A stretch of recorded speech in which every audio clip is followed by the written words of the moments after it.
Mr. Chambers, please state your name for the record. Gary Chambers, representing myself here. I am not surprised by the things that we see happening in our country today, because this is as true to America as it has always been.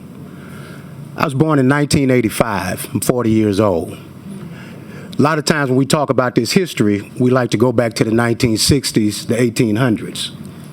But when I was born in 1985, there were no black members of Congress from Louisiana. I was 6 years old when Bill Jeffers was sworn into office. I was 7 years old when Cleo Fields was sworn into office. I was 9 years old when they took him out of office. I'm 40 today, and you're still taking things from black people. Anybody who has to cheat to win is a sucker. I'm gonna say it again. Anybody who got to cheat to win is a sucker. And you continue to do this because you don't have a better vision. You don't have a better plan. You are your ancestors' children and grandchildren. Thieves, robbers, liars, consistently. Because you'll go to church on Sunday, tell the Lord you love him, pray, but you ain't praying out of the same Bible I'm praying out of. Can't be. Isaiah 1 and 17. Are you directing this to us? I am. Okay. I'm asking that you don't directly.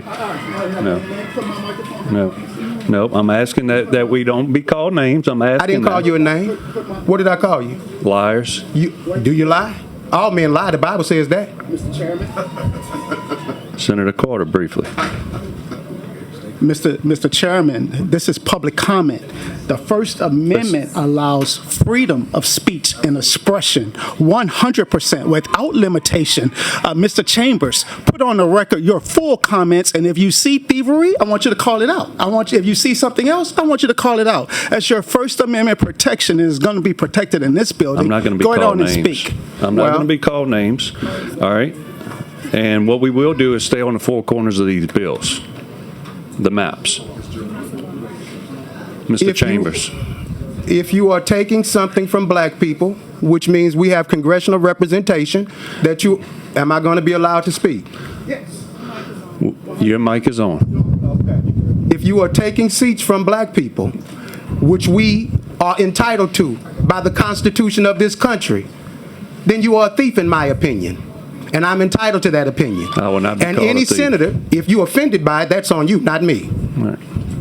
Now, if that triggered you, Senator, then you should go to bed tonight, and when you go to bed tonight, talk to your God and ask your God to change your heart, because that's conviction right there.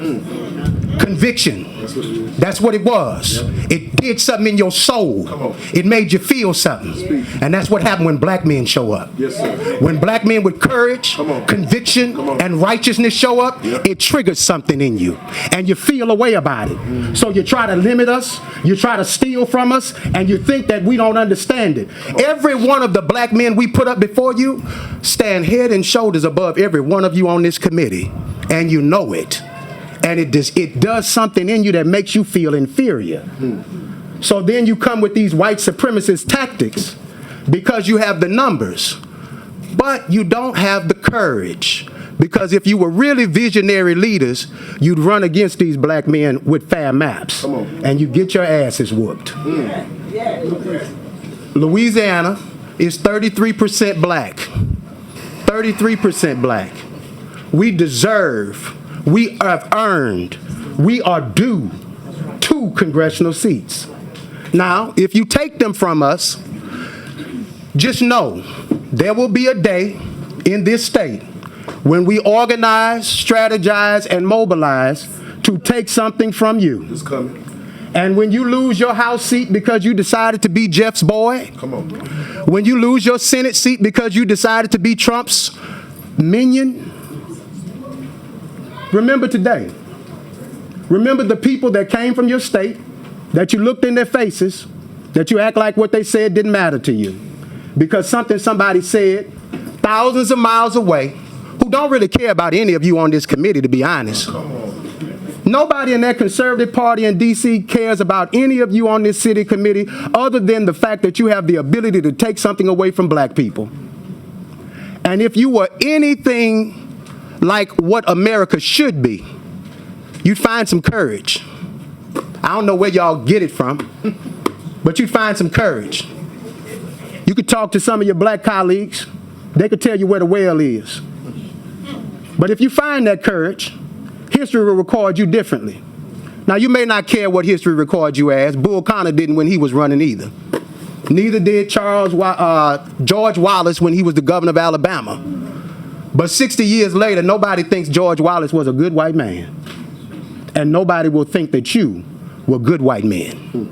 They will think that you all were puppets who played a role for a president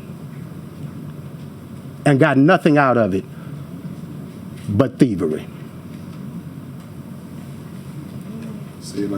Thank you for your testimony. The board is clear.